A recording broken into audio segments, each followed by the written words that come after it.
নমস্কাৰ বন্ধুসকল, মোৰ নতুন ভিডিঅ'লৈ আপোনালোকক স্বাগতম জনাইছোঁ। আজি এটা বিশেষ ভিডিঅ'লৈ মই আপোনালোকৰ ওচৰলৈ আহিছোঁ আৰু এই ভিডিঅ'টো আপোনালোকে নিশ্চয় থাম্বনেইলখন চাই গম পালে। তামোল গছ নোহোৱাকৈ বা অন্য কিবা ছাপোৰ্ট নোহোৱাকৈ আমি কম জেগাত অলপ বেছিকৈ ভেনিলা কেনেকৈ ৰুব পাৰি, যোৱাকালি মই কিদৰে এইখিনি ৰুইছিলোঁ গোটেইখিনি আপোনালোকক মই দেখাম। আৰু পলি হাউচত কি কৰিবলগীয়া থাকে, অকল পলি হাউচটো বনাই যে ৰুব লাগে সেইটো নহয়, আৰু ইয়াৰ ছাপোৰ্টৰ কাৰণে কি দিলে মানে বেছি ভাল হয় বা কি দিছোঁ মই গোটেইখিনি আপোনালোকক দেখাই যাম। প্ৰথম কথা, এই ছেটআপটো আপোনালোকে চাব পাৰে কেনেকৈ আমি এইখিনি ঠিক কৰিছোঁ। এইটো প্ৰায় আপোনাৰ 8 ফুটমান ওখ কৰিছোঁ, কাৰণ যেতিয়া ভেনিলাখিনি বগাই যাব এটলিষ্ট ঢুকি পোৱাকৈ তেনেকৈ দিছোঁ। বৰ বেছিকৈও দিয়া নাই, কাৰণ বেছি ওখ হ'লে পলিনেশ্যন কৰিবলৈ যিহেতু দিগদাৰ হ'ব। এতিয়া কেনেকৈ কিমান ডিষ্টেঞ্চৰ ৰুইছোঁ মই আপোনালোকক দেখাই দিছোঁ। এই প্লান টু প্লান 2.5 ফুট দিয়া হৈছে আৰু নৰ্মেলি 2.5 ফুট দিওঁ, আৰু এইটো 5 ফুট বা 6 ফুট দিব লাগে ৰুটো। ইয়াত অলপ কম হৈছে যিহেতু আপোনাৰ 5 ফুটেই আছে, কিন্তু 5 ফুটৰ ওপৰ হ'লে ভাল, কাৰণ লতাখিনি যেতিয়া বেছিকৈ বগাই যায় তেতিয়া মানুহ খোজকাঢ়িবলৈ অলপ অসুবিধা হয়। আৰু কেনেকৈ কি ৰুইছোঁ সেইটো দেখাই দিছোঁ। এই কাটিংটো আপোনালোকে দেখিব পাৰিছে যে ৰোৱা হৈ গ'ল। এই কাটিংখিনি 3 ফুটকৈ আহিছে, মানে 1 মিটাৰকৈ প্ৰায় আহিছে, আৰু মই এটা কাটিঙে মই দুভাগ কৰি দিছোঁ, ঠিক আছে। তাৰপিছত ইয়াত কি দিয়া হৈছে, আপোনালোকে বিশেষকৈ মাটিৰ লগত ভাৰ্মি কম্পষ্টটো দিব পাৰে। যদি ভাৰ্মি কম্পষ্ট আপোনালোকে নাপায় বা আপোনালোকৰ হিচাপে খুব দাম হয়, তেতিয়া আপোনালোকে শুকান গোবৰটো ইউজ কৰিব। আৰু মাটিখিনি কেনেকুৱা ইউজ কৰিব, বালিয়া মাটি হ'লে খুবেই ভাল। আৰু ইয়াত বালিয়া মাটিৰ লগত অলপ পথাৰৰ মাটিও মিক্স কৰি দিছোঁ, কাৰণ পথাৰৰ মাটিত আমাৰ পাণ যিহেতু ভাল হয়, এইটো পাণ আৰু জালুকৰ দৰে হয় খেতিটো। আৰু কিমান দকৈ ৰুইছোঁ মই এডাল উঘালি আকৌ দেখাই দিছোঁ আপোনালোকক,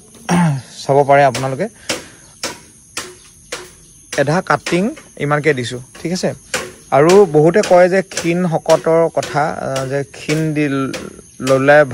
লগালে ভাল নহয়, শকত ল'লেহে অকল ভাল। একচুৱেলি কি হয়, যেনেকৈ আমাৰ 5টা আঙুলি একে সমান নহয়, ঠিক কিছুমান ক্ষীণ আহিব পাৰে, কিছুমান শকত আহিব পাৰে, সেইটোলৈ একো কথা নহয়, ঠিক আছে। খালি যোনটো মাডাৰ প্লেনটো সেইটো মেচিয়ৰ্ড হ'লে হ'ল। আৰু চিধা প্ৰথম ৰোৱা আগত আপোনালোকে যেতিয়া মাটিখিনি ঠিক কৰি ল'ব, চিধা উল্টাটো আপোনালোকে প্ৰথম চাওক। পাতখিলা দেখিলে ওপৰ ফালে এই গুটিকেইটা থাকিব আৰু তলৰ ফালে একদম প্লেইন থাকিব। শিপাটো এইফালৰ পৰাই ওলাব, পোখাটো এইফালৰ পৰা ওলাব, ঠিক আছে। আৰু কেনেকৈ ৰুব লাগিব মই আপোনালোকক দেখাই দিছোঁ। বৰ বেছি দ কৰিব নালাগে, ধৰক খুব বেছি 3 আঙুল দ কৰোঁ আমি। তাৰপিছত মন কৰিব যে মাটিখিনি বৰ বেছি জেকা নহয়, কিন্তু যোৱাকালি যি বৰষুণ পৰিলে নহয়, ওপৰত পলিথিন দিও মানে আপোনাৰ ইয়াত পানী অলপ পৰা হ'ল, কিন্তু নৰ্মেলি বেছি যদি পানী পৰা হয় ইয়াত গেলি যোৱা চান্স থাকে। চ' সেইকাৰণে কি কৰিব লাগিব, যেতিয়া কাটি দিয়াৰ পিছত ইয়াত আমি চাফ লগাই দিছোঁ, যোনটো এণ্টি ফাংগাছৰ কাৰণে, তেনেকৈ চাফ লগাই দিছোঁ। আৰু ইয়াতো অলপ ধূলিকৈ চাফ দি দিম, যাতে ইয়াত আৰু যেতিয়া পানী পৰিব বা চাফটো গলি যাব, সি এণ্টি ফাংগালো কাম কৰিব। সেইটো এটা মাষ্ট বি, আপোনালোকে সেইটো ব্যৱহাৰ কৰিব। যদি নকৰে 50% চান্স থাকিব যে আপোনাৰ পুলিটো গেলি যাব। আৰু এটা কথা, কোনো ব্ৰেণ্ডৰ নাম নকওঁ, চাহ বুলি নহয়, যিকোনো বেলেগ অন্য যদি আপোনাৰ এণ্টি ফাংগাছ ঘৰত আছে বা ওচৰত দোকানত আছে, তেনেকৈও ব্যৱহাৰ কৰিব পাৰিব, খালি পৰিমাণটো চাই ল'ব। আৰু দেখিব পাইছে যে এইখিনি যোৱাকালিয়ে লগোৱা, এইখিনি প্ৰায় এইটো শিপা হয়, এইটো শিপা দেখিছেনে, শিপা মাৰিছে। তো বৰ বেছি টাইম নালাগিব চাগে, এতিয়া যিহেতু বাৰিষা দিন, তেনেকৈ আপোনাৰ সোনকালে পোখা মাৰিব। আৰু তেনেকৈ দৰৱ পাতি বৰ ব্যৱহাৰ কৰিব নালাগে, যিমান পাৰে অৰ্গেনিক কৰিব। আৰু এইটো ৰোৱা হৈছে বাস্কেটত, যোনটো ডাঙৰ চাইজ ফ্ৰুট বাস্কেট, তাত ৰোৱা হৈছে। কেলৈ ৰুইছোঁ ইয়াত বাস্কেটত, যিহেতু আপোনাৰ দেখিব পাৰিছে যে জেগাডোখৰ অকণমান পানী হয়। চ' পানী হোৱাৰ কাৰণে মাটি অলপ উঠাই কেনে ইয়াত আমি বাস্কেট দিছোঁ। কাৰণ বাস্কেটত কি হয়, যদিও পানী ইয়াত বৰষুণত পৰিব, ই ৰৈ নাথাকে, ই ডাইৰেক্ট গুচি যাব তললৈ। যদি তেনেকৈ নিদিওঁ, হয়তো এইখিনি আপোনাৰ পানী জমা হৈ থাকিব আৰু গেলা চান্স থাকে শিপাটো। আৰু যিহেতু ইয়াৰ শিপাটো খুব কোমল, খুব সোনকালে গেলি যাব। আৰু আপুনি এইটো মন কৰিব যে যোনখিনি কাটিং আনিছে খুব কোমলীয়া বয়সৰ কাটিং নলগাব আপোনাৰ মেচিয়ৰ গছ হ'ব লাগে ফাৰ্ষ্ট জেনেৰেশ্যন হ'লে খুবেই ভাল তেনেকৈ আৰু পাতখিনি বহুতে কয় যে ডাঙৰ কিয় নহয় সৰু চাইজ কিছুমান বৰ ডাঙৰ এইটো হ'ব আৰু কিছুমান পাত ডাঙৰ হ'ব কিছুমান সৰু হ'ব সেইটো কথা নহয় ভেৰাইটি আপোনালোকে চাব ঠিক আছে আৰু গ্ৰীণ হাউচটো কেনেকৈ ঠিক কৰিছোঁ মই আপোনালোকক দেখাই দিছোঁ তাৰপিছত প্ৰায় মাজৰটো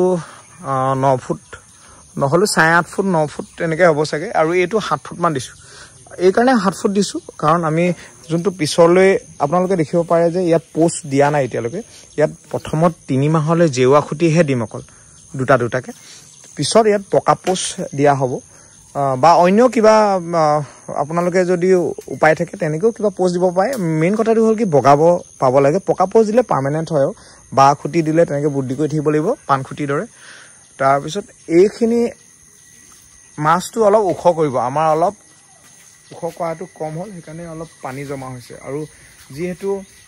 ভেনিলাটো ইমান পানীৰ প্ৰয়োজন নাই সেইকাৰণে গ্ৰীণ হাউচটো লগাইছোঁ যদিও ইয়াত আমি ওপৰত পাতলাকৈ বগা পলিথিনখন ইউজ কৰিছোঁ বেলেগ পলিথিন এইকাৰণে ইউজ কৰা নাই দেখিছেনে পাতলা বেলেগ পলিথিন এইকাৰণে ইউজ কৰা নাই যদি বেলেগ পলিথিন ইউজ কৰোঁ ইয়াত মানে কি হ'ব আপোনাৰ ৰ'দটো নোহোৱাব আৰু যিহেতু ইয়াক ৰ'দো লাগে ছাঁও লাগে ঠিক আছে অকল যিকোনো গছত ফটোচিনথেসিছ কাৰণে ৰ'দটো লাগিব আৰু পানীটো বৰ বেছি দৰকাৰ নাই সেইকাৰণে আমি গ্ৰীণ নেটখন এইকাৰণে দিছোঁ যাতে ৰ'দটো অলপ হয় কমি যায় আৰু নেটখন সদায় মন কৰিব যে আপোনাৰ 75 ছেট দিব এইটো যদি আপোনালোকে যদি 50 ছেট দিয়ে তেতিয়া কি হ'ব আপোনাৰ 50 ছেটত আপোনাৰ ইমানটি ছান প্ৰটেকশ্যন নাপায় আৰু এইটো 75 যদি দিয়ে আপোনাৰ যিমানটি দৰকাৰ সিমানটি পাই যাব কাৰণ যিহেতু আমাৰ অসমত আজিকালি খুব গৰম আৰু আপোনাৰ মিনিমাম নকওঁ মেক্সিমাম আপোনাৰ 42 লৈকে এইবাৰ উঠিছে আৰু জুলাই আছে আগষ্ট আছে কিমান উঠিব নাজানো সেইকাৰণে আপুনি 75 এই দিব আৰু পলিথিনখন পাতলা হ'লেও একো নাই পলিথিনখন অকল খুব বেছি আপোনাৰ 6 মাহৰ কাৰণে লাগে মেক্সিমাম 3 মাহৰ পৰা 6 মাহ আৰু পলিথিনখন পিছত যদি অঁতৰাই দিয়ে হিপা আপোনাৰ হিপা যেতিয়া গজি যাব আৰু পোখা যেতিয়া মাৰিব তেতিয়া আপোনালোকে এই পলিথিনখন অঁতৰাই দিব পাৰিব বেলেগ কিবা কামত ইউজ কৰিব পাৰে আৰু যদি আপোনালোকে যদি ভাবে যে পলিথিনখন ৰাখি দিওঁ তেনেকৈ ৰাখিব পাৰিব কিন্তু তেতিয়া আৰ্টিফিচিয়েলি আপোনালোকে পানীটো দিব লাগিব পানীটো কেনেকৈ দিব সেইটো মন কৰিব বৰকৈ বেছি পানী নিদিব পানী আপুনি সদায় মন কৰিব যে এই মাটিখিনি ইয়াতকৈ বেছি গেলি নাযায় ঠিক আছে এইটো আপোনাৰ পানী আছে কিন্তু পানীটো ৰৈ থকা নাই কিন্তু যদি আপোনালোকে যদি ধৰক বেছিকৈ আপোনালোকে ইয়াত পানী দি থাকে তো গেলি যাব টাইট হৈ যাব শিপাটো বাঢ়িবলৈ নোৱাৰিব চ' আপোনালোকে এইটো চাই ল'ব আৰু এটা মন কৰিব যে বতাহটো খুব প্ৰয়োজন পাৰিলে মানে এনেকৈ খোলাকৈ থ'ব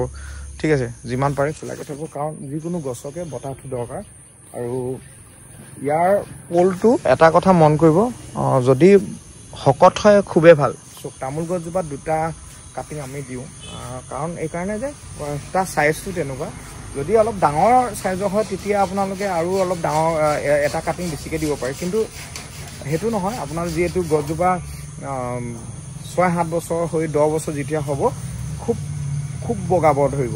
খুব ডাল মানে আপোনাৰ ডাল নোলালেও এডালে আপোনাৰ বগাই বহুত হৈ যাব সেইকাৰণে বৰ বেছি কাটিং একে জেগাত দিও লাভ নাই 2টা মেক্সিমাম দিব পাৰে আপোনালোকে কিছুমানেতো আপোনাৰ দেখিছোঁ 3টা 4টা দি দিয়ে লাষ্টত গৈ কি হ'ব আপোনাৰ জাজ হৈ যাব ঠিক আছে আপোনাৰ কাটিবলগীয়া হ'ব তেনেকৈ আপুনি কাটিং বিক্ৰী কৰোঁ বুলি ক'লে সেইটো বেলেগ কথা কিন্তু নৰ্মেলি যদি আপুনি প্ৰডাকশ্যন ল'ব বিচাৰে তেতিয়া 2টা দিলে ঠিক আছে ভালকৈ আপোনালোকে চাই লওক কেনেকৈ বনোৱা হৈছে এইখিনি বাঁহ কাটি লগাই আছোঁ আৰু 2-এটা মিষ্টেক আমাৰো হৈছে বাৰু এতিয়া সেই মিষ্টেকটোৱে ঠিক কৰি আছোঁ মানে ভালকৈ বান্ধা নহ'ল নেটখন সেইকাৰণে পানীৰ মাজত কিছুমান জমা হৈ গৈছে নেটখন খুব টানিব লাগে ঠিক আছে খুব ধুনীয়াকৈ টানিব লাগে তেতিয়া ফিটিং হয় মেইন আপোনাৰ প্ৰথম অৱস্থাত পানী ৰখোৱাটো যিহেতু আমাৰ অসমত এতিয়া বৰষুণ বানপানী হৈ গৈছে আৰু সেইটো মন কৰিব যে পানী জমা হৈ নাথাকে ফ্ল'ৰত এনেকৈ মাটিটো শুকান হৈ থাকিব লাগে আৰু ওপৰৰ পৰাও যাতে বেছি নপৰে কিছুমানক মই পুলি দিছিলোঁ কিন্তু কোৱা নহ'ল কাৰণ মই নিজে এক্সপেৰিমেণ্ট তেনেকৈ কৰাই নাছিলোঁ পলিথিনখন দি যিবাৰ আশা কৰিছোঁ তেনেকৈ ৰিজাল্টটো ভাল হয় আৰু মোৰ ইয়াৰ আগৰ যোনখিনি ৰুইছিলোঁ খুব ধুনীয়া হৈছে কাৰণ মই এইটো আপোনাৰ ইউজ কৰিলোঁ আৰু এইবাৰ ছেকেণ্ড টাইম হৈ গ'ল চক ঠিক তেনেকৈ আপোনালোকে যদি তেনেকৈ পৰামৰ্শ ল'ব বিচাৰে অন্যৰ পৰা পুলি ল'লে মোক ফোন কৰিব একো নাই সেইটো কথা যে মোৰ পৰা পুলি ল'লে আপোনালোকে পৰামৰ্শ ল'ব পাৰে সেইটো নহয় বেলেগৰ পৰা পুলি ল'লে আপোনালোকৰ পৰা হ'ব পাৰে মোৰ পৰা দূৰো হ'ব পাৰে তেনেকৈ যদি কাৰোবাক কাটিঙো লগা হয় মোক কণ্টেক্ট কৰিব পাৰে নম্বৰটো বা মই ইয়াত স্ক্ৰীণত দি দিম বা ডিছক্ৰিপশ্যনত দি দিম তেনেকৈ যোগাযোগ কৰিব মোৰ ঘৰ তিনিচুকীয়া আৰু আপোনালোকে যিকোনো অসমৰ চুকে কাণে য'তেই নাথাকোঁ যদি বাছ যায় ডাইৰেক্ট তেনেকৈ আপোনালোকে পুলি মঙাব পাৰিব আৰু কিবা যদি প্ৰশ্ন থাকে মোক কমেণ্ট কৰিব ধুনীয়াকৈ ধন্যবাদ